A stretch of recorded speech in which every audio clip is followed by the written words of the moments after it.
And we are lucky now to be joined by four individuals who had unique working relationships with Mandela.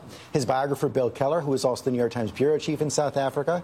Dr. Gay McDougall, a human rights lawyer who campaigned for his release from prison, counseled him during the drafting of the South African Constitution. Stan Greenberg, Mandela's pollster and strategist during his campaign for president.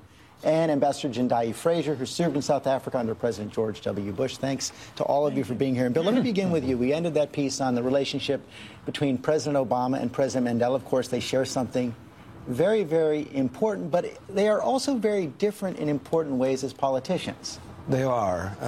It was noteworthy in that earlier segment that the president that Mandela felt closest to was Bill Clinton, because they have more in common than Mandela and Obama. And one of the things that Mandela had was the joy in the robust give and take of politics, the schmoozing, the deal making, the stagecraft, the theater, absolutely. Whereas Obama is more cerebral and doesn't seem to enjoy going up and shaking hands and doing favors. And Gay, speaking of the political theater, I think we have the video now. If you were with Mandela on that day he cast that vote for president, waved that ballot, he knew what that meant to his people. It was such a triumphant day. But you were also working with him during all that grunt work of creating a constitution. He knew that that white minority had to be free from fear and had to believe that their rights would be protected. Oh, absolutely. I mean, first of all, let me say that it's no overstatement to say that I counseled him on the Constitution, but rather I was able to set up a global network of lawyers that did backup research for the negotiators at the table across from the government. But I think it's important to say that Mandela was someone who knew and was always aware of his place in history. And I think that he came out of jail knowing his place in history.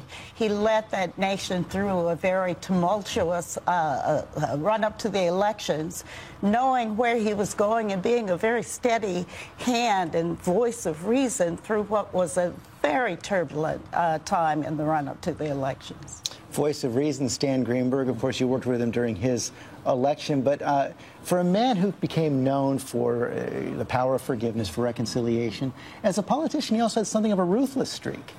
Absolutely. He had clear goals.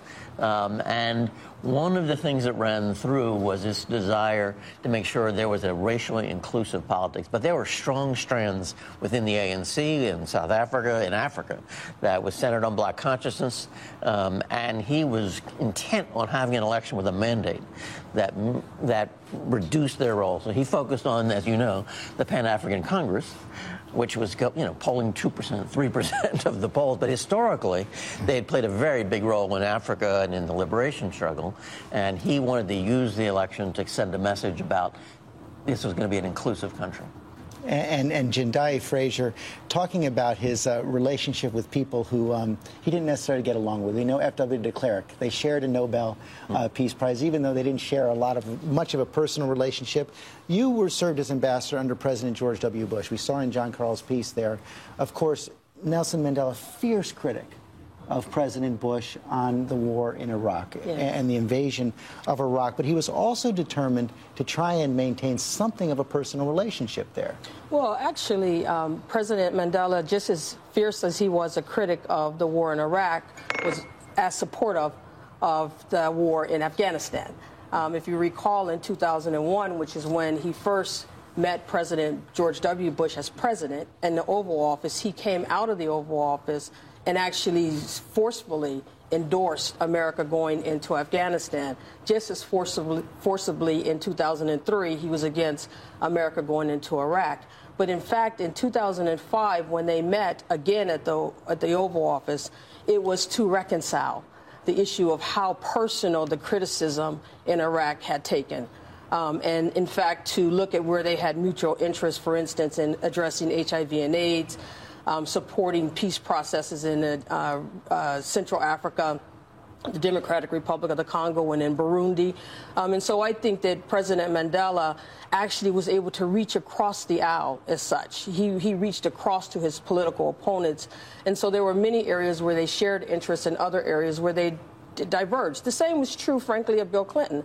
I was at the NSC as director for Bill Clinton, and they did not agree on the Middle East peace process and the role of Hamas and the role of Arafat, and so those issues of the Palestinian order. Mandela was very critical of American policy across administrations on those issues. And so I don't think that political difference necessarily affected personal relationships. In some ways, Bill Keller, because he was such a practical man, I was struck by a quote you had in your obituary of Nelson Mandela this week, where he was talking about what so many have remarked on, how he was able to appear free of hatred. And he said that hating clouds the mind. It gets in the way of strategy. Leaders cannot afford to hate. Yeah. Well, that's not an absence of hate on his part. It's a surplus of discipline. He was the most disciplined politician I've ever seen. He knew the difference between strategy and tactics. And there were times when you would see something bordering on loathing in his attitude towards de Klerk and his attitude towards Gatsha Buthelezi, the head of the Inkatha Freedom Party. He didn't like those guys very much, but he was able to swallow that, tamp it down, compartmentalize. And you say he knows the difference between strategy and tactics. Like Abraham Lincoln, he was willing to be very flexible on tactics in order to achieve that goal. Absolutely. In the course of his life, he was a communist for a while. He was a capitalist. He was a advocate of nonviolence. He was an advocate of armed struggle. He was whatever it took, but he never lost sight of the main goal, which was a South Africa that was run by South Africans. How does that play out in a candidate running a presidential campaign? Well, from the beginning, he wanted to learn. He knew he was very disciplined, but he was also disciplined about learning. And so he would listen, he would go, believe it or not, go through poll data 2 hours, presentation, go to a focus group, listen to people. He thought there had to be a popular sensibility. He had an obligation to bring the people with him. He had a very clear goal, but he had an obligation to bring people with him, bring his own people to a certain place, would lecture publicly, he would educate. He was the most educated candidate I ever had who tried to move voters to a new place. You mentioned the learning, and Gabe McDougall, you campaigned for him to release him from prison. He used that time in prison as a place to be educated as well.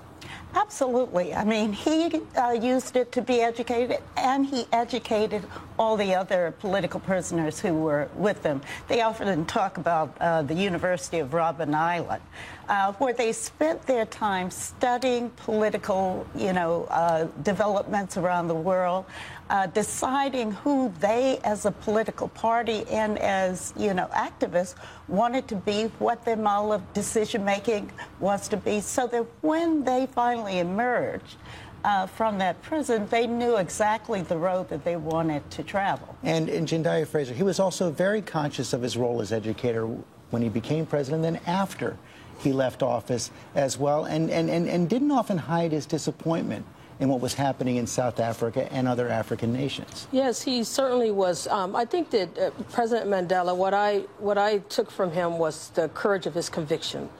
And so he was very clear when he did not agree, and he would do that both privately as well as publicly. For instance, on the issue of HIV and AIDS, he certainly took to task Thabo Mbeki for not actually responding adequately to that challenge. And so we do see that President Mandela was very clear about where he wanted more action. On the United States, when he met with President Bush in 2005, he took us to task for still having South Africans labeled as terrorists and needing a waiver to get into our country. That was not removed until 2008, basically by an act of Congress and signing into law by President Bush. But clearly he said to us, how can you still, designate ANC senior leadership as terrorists when apartheid was a crime against humanity? And he was very public about that. It was a life that contained so much. Thank you all very much.